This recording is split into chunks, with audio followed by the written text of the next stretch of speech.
যেখানে যেখানে ধর্ষণ হয়েছিল সেদিন তারা কিন্তু রাজপথে রাতে দখল নেয়নি।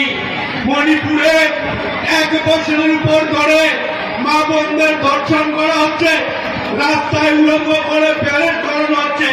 সেদিন কিন্তু আমরা কুচবিহারে, সেদিন কিন্তু আমরা বাংলার কোন মা বোনদের দেখিনি যে রাতের অন্ধকারে রাত 12টার সময় রাজপথে দখল দেয়। বাংলার ক্ষেত্রে বাংলার সরকারের পতন করত।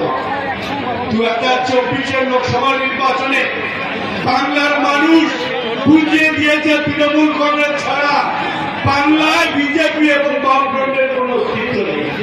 কিন্তু তারা ঘোলা জলে মাছ ধরার চেষ্টা করছে, বিচারকে আড়াল করে তাদের দাবি বাংলায় বিশৃঙ্খলতা তৈরি করে 356 প্রয়োগ করে একটা নির্বাচিত